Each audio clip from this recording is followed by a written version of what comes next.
next one this way. These metal parts that are in the center here are original, and then we've got some tokens and some tickets and things like that. This was the lifeblood of this area. The car has been modified. When you see some of the pictures of the car, it had a roof with some windows in it, and all of the things on the loading doors here are original to the car. And this car ran from 1912 on. It ran its entire life on this between Cleveland and Burleson here. So it's back home.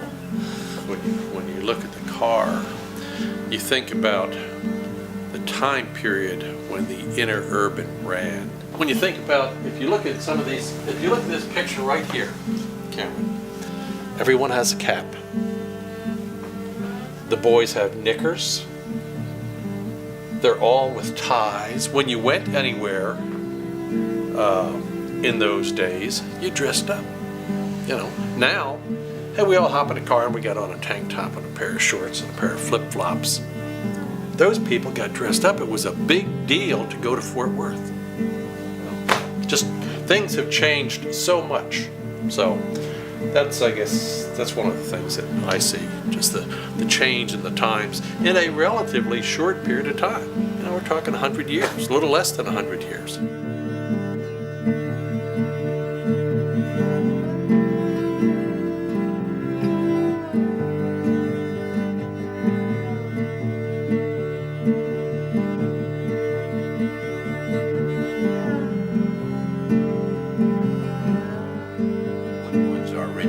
That didn't rot away, but we've replaced. So essentially we've had to make tools in order to make a lot of this stuff. That's why there's 7 or 8 of us have been working on this for about the last 7 years. So, and then we finally got it over here in place. And actually, you could do a story on the guys that work on the car. We've got Leon Sapp is he's an ex Federal Railroad director for this region, and he is very, very knowledgeable, but he only has one leg. This is Leon right here. He's only got one leg. This is me.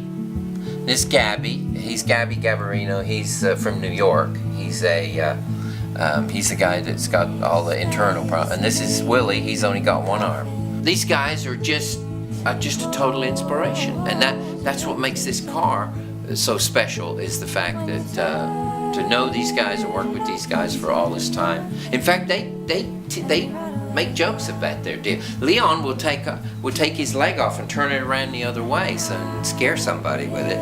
Well, Leon is sitting on his backside here, and because his leg's getting in the way, so he unhooks his leg and leans it up against the side of the car.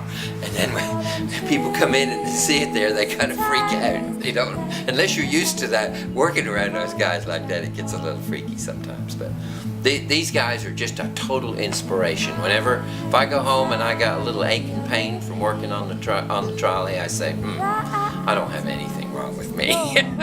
So. These guys that I work with don't even park in handicap parking spaces. They can hammer a nail, they can do all the things on this car.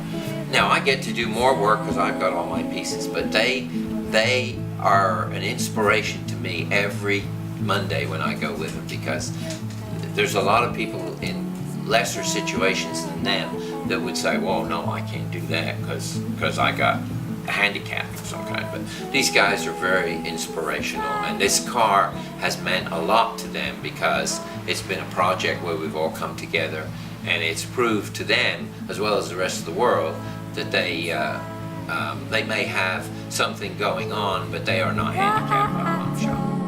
Your bones in your shelter, I am not